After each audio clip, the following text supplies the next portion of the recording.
In the beginning, God created.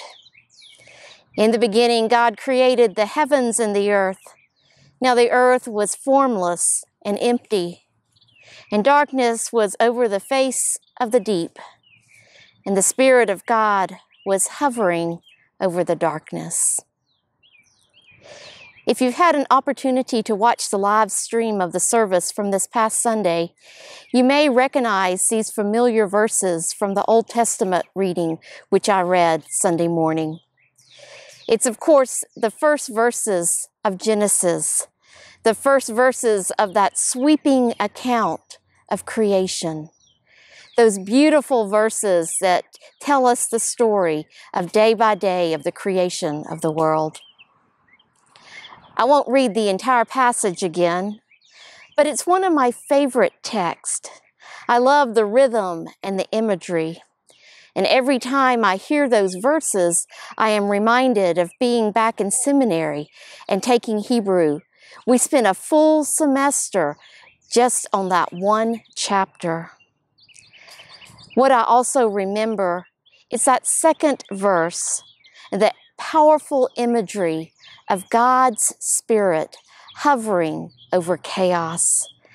God's Spirit hovering over what was empty and dark and formless, and calling into being all that is and declaring it good. I want to share with you a reflection entitled "The Best of All Beginnings," written by Debbie Thomas, where she reflects on this creation story and asks the question, where do you come from? Where do you come from? I come from a world that is good. Before there was evil, there was goodness. Before there was original sin, there was original blessing. Often in our rush to get our theologies properly balanced, we forget that Genesis 1 is a chapter brimming with goodness and blessing. In fact, God pronounces blessing on the created order 3 times, and God calls creation good and very good 7 times. Genesis affirms the world as the good creation of a good God. All that is good. I come from a God who makes all things new. According to Genesis, God created something new each day for 6 days. God was an innovator at the world's beginning, calling forth beautiful things that didn't exist before He called them. Do I believe that God is still vibrant?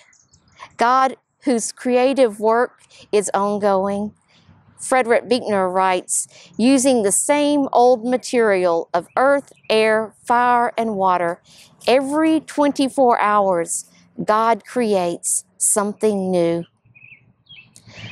I come from the likeness of God. Biblical scholars aren't sure exactly what the image of God, the imago Dei, completely means. Am I like God in my spiritual traits, in my physical form, in my creativity? I don't know, but the possibilities are breathtaking to imagine. If nothing else, the creation story insists that God's mark is imprinted on us from the very beginning. I might ignore it or distort it, but the mark is always there. Whether I acknowledge it or not, I reflect something of God's joy, God's intentions, God's love, and God's beauty just by virtue of existing on the earth. I am God, and so He is mine. And I come from a God who rests. Honoring this small feat in a workaholic world is sometimes very difficult and challenging.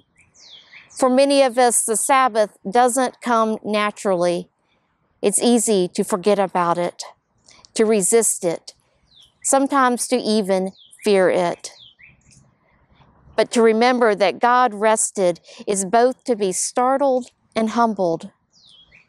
The Sabbath is the only thing in creation that God called holy.